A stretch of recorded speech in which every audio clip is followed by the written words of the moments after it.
Hey guys, how's it going? Welcome back to Task Force Off-Road. My name is George. In this video, we're going to talk about everything that's wrong with my 2018 Jeep Wrangler JL that I didn't do to it. So by that I mean like anything that should be fine from the factory that I haven't touched. Because if I touched it and it broke, like that's a totally other story. So we're not talking about that. However, I don't think I've broken anything that I've touched, just to clarify. But things that are wrong. Stay tuned.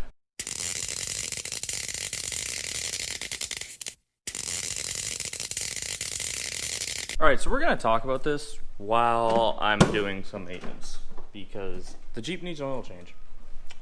So we're going to start there. So, let's talk.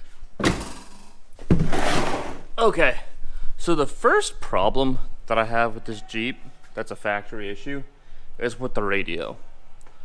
It works 99% of the time. However, this is usually on startup. Every now and then, it turns off. It turns off, it reboots itself, it takes forever to turn back on. I'd show you guys the actual issue, but it's so infrequent, I have no idea when it's actually gonna happen, which makes it even more annoying. And the fact that I already got it fixed from Jeep once, technically. So when I first got the Jeep, before I started the YouTube channel, I had this issue for about a week and a half where the radio wouldn't turn on. And because the radio wouldn't turn on, I didn't have climate control. And well, that's really the big thing. I didn't have climate control and I didn't have radio. And it was summertime. It was really freaking hot. And it was raining a lot too, so I couldn't like take the roof off to at least have like open air. So yeah, I have this fear that like that's gonna happen again, and now it's not under warranty, except I could probably finagle a way into it because my dealership really takes care of me. They're good people. But yeah, the radio broke pretty much, and they rewired something and they got it to work, but it was really freaking annoying for the fact that just for about a week and a half without AC and radio in the Jeep, and like it was brand new when this happened. It was like 2 months old. That shouldn't occur. So that's the first thing that's wrong with my Jeep Wrangler. Okay, so our next one is what I'm actually going to show you after I finish replacing this filter.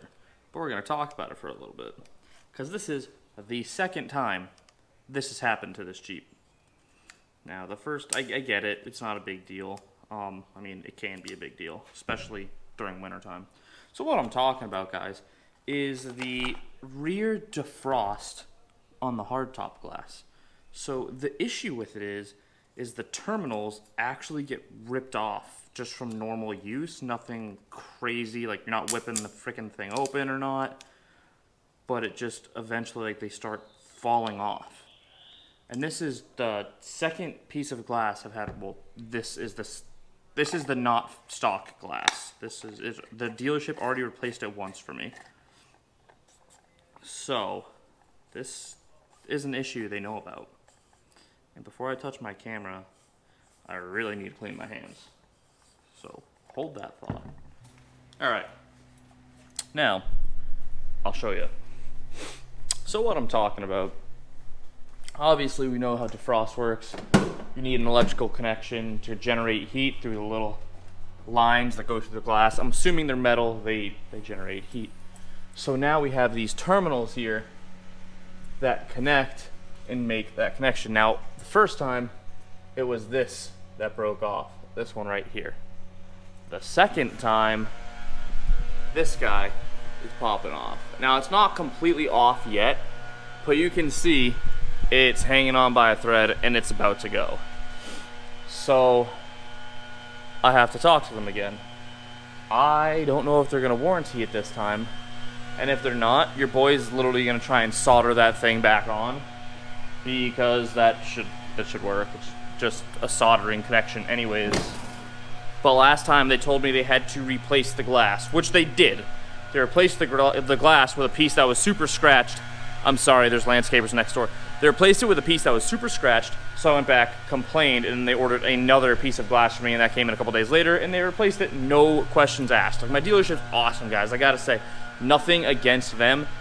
They do a really good job, except for oil changes. They always go a quart over, because the old 3.6 used to take 6 quarts.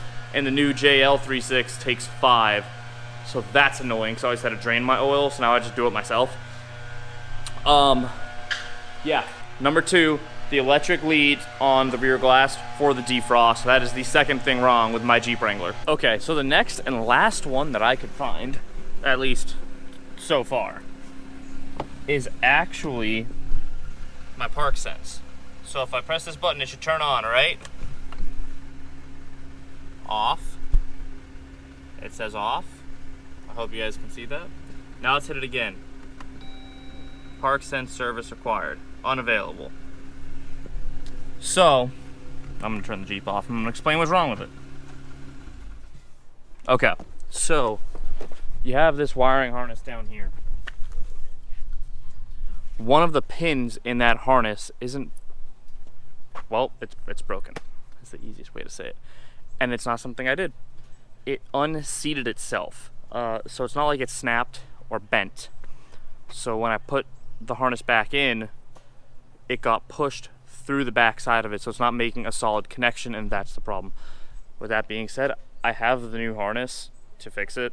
I've been lazy about putting it in, because odds are I have to take the bumper off, and I really just don't want to do that. And it's not that big a deal to not have reverse sensors. However, point being, that shouldn't happen.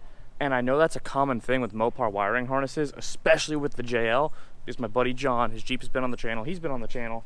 The same thing happened to him with his door harness, and you physically can't even push that one in yourself. You have to use the lever.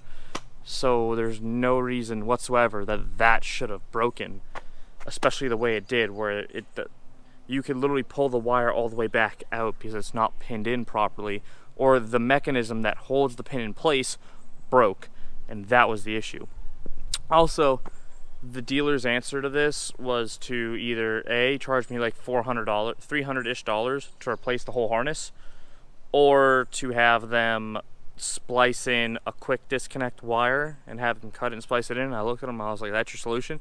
She's like, yeah, but that'll only be like $200. And I was like, I'll do it myself.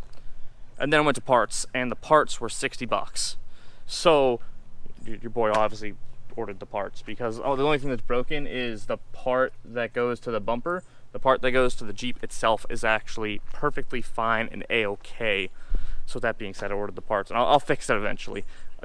I'm not too concerned about it. So yeah, that right now that I know of is everything wrong with my 2018 Jeep JL Wrangler. So 2 years of ownership, that's really not that bad, and that's kind of nitpicking, and that's the point behind this, is that I love this Jeep. Odds are I'm never getting rid of this thing. However, some of these things, well, actually all of these things, just shouldn't have happened. Like, these are things that shouldn't have broken and don't really get messed with all too often, if at all. So they shouldn't be having any issues, in my personal opinion. I think Jeep kind of missed the ball with these, but also that's what happens when you get like first model year vehicles. You're gonna find little issues like this, or common problems that happen with the vehicle. So that's all we're learning right now, and I hope you guys got something out of this. If you're new to the channel, please go down and hit that subscribe button, and if you like the video, hit the like button as well. And with that being said, guys, that is all for today's video. I'll see you in the next one.